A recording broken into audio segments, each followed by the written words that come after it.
Third position पे, वो है government girls senior secondary school Sundarnagar, तृतीय स्थान पे रहा है। सेकेंड जो इसमें पोजीशन आई है ओम विद्या विकारा सुंदरनगर की, और प्रथम स्थान पर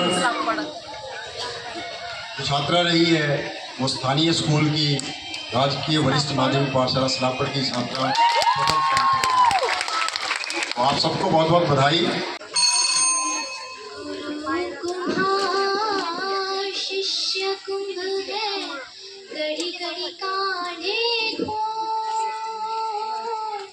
अंतर हाथ सहारा दे, बाहर बाहे चूट कबीरा, बाहर बाहे चूट। नमस्कार। परम आदरणीय निर्णायक मंडल के सदस्य, समस्त अध्यापक एवं अध्यापिका वर्ग तथा मेरे प्रिय मित्र, मैं मन्नत सिंह ठाकुर ओम विद्या विताना की छात्रा आप सबके समक्ष नैतिक मूल्यों के उत्थान में एक शिक्षक की क्या भूमिका है इस विषय पर अपने विचार प्रस्तुत करने जा रही हूँ। यदि कोई त्रुटि हो तो क्षमा करें। गुरु कुम्हार शिष्य कुंभ है, गड़ी गड़ी काढ़े खोल, अंतर हाथ सहारा दे, बाहर बाहें चूक। अर्थात इस दोहे में कबीर दास जी कहते हैं कि गुरु कुम्हार तथा शिष्य मिट्टी के कच्चे घड़े के समान है।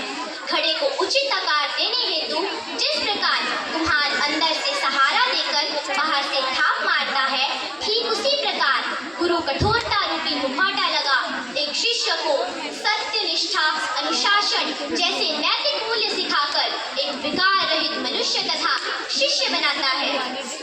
नीति शास्त्र की उक्ति है, ज्ञानेन हीना पशुभिः समानः।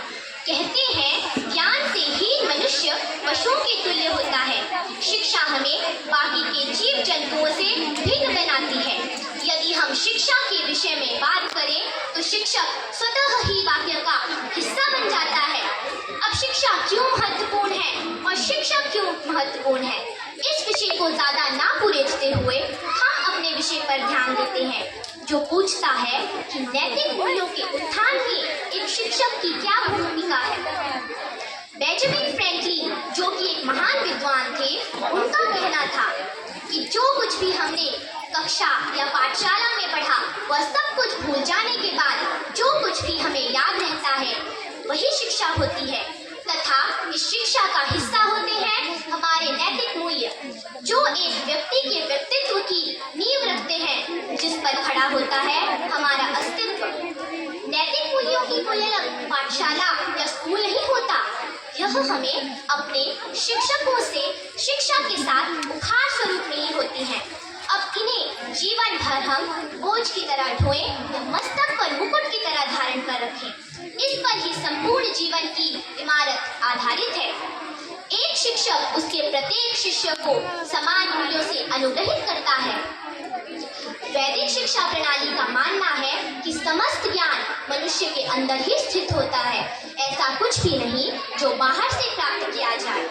यह कथन विश्व के कई हिस्सों में विवादित भी है, परंतु यदि यह सत्य भी है तो उस निहित ज्ञान को मनुष्य के अंदर उसके आचरण, उसके व्यवहार, अंततः उसके अस्तित्व में झलकाने का कार्य एक शिक्षक से बेहतर और कोई नहीं कर सकता।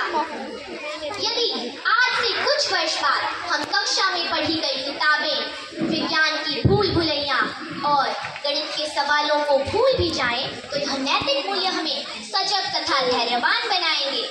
ऐसा नहीं हुआ होगा कि हमारे शिक्षक ने सहपाठियों के साथ झगड़ा करने पर हमें अहिंसा का ज्ञान ना दिया हो, सब बच्चों के समक्ष समानता का उदाहरण पेश ना किया हो, बड़ों के प्रति आदर तथा सम्मान का पाठ ना पढ़ाया हो, छोटों के प्रति प्रेम तथा विनम्रता का ज्ञान ना दिया हो।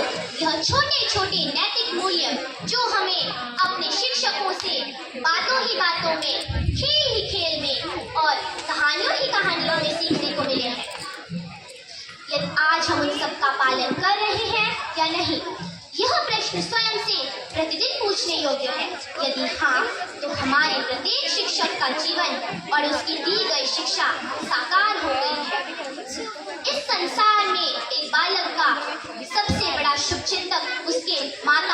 होता ही होते हैं, परंतु इस संसार में सज्जनता की मिसाल बनना और छाप छोड़ जाना एक शिक्षक से बेहतर और कोई नहीं सिखा सकता। सब धरती कागज करूं, लिखनी सब बगैरार, सात समंदर मस्ती करूं, गुरु गुण लिखा न जाए कबीरा, गुरु गुण लिखा न जाए। अर्थात इस दोहे में कबीरदास जी कहते हैं कि यदि संपूर्ण धरती का कागज बना दिया जाए, सभी जंगलों की कलम बना दी जाए और 7 समंदरों की यदि स्याही बनाकर भी लिखना आरंभ करें, तो भी गुरु की महिमा इतनी अपरंपार है कि लिखी नहीं जा सकती। इन्हीं शब्दों के साथ मैं अपनी वाणी को विराम देते हुए समग्र शिक्षक जनों को अपना शत शत नमन करती हूँ। धन्यवाद।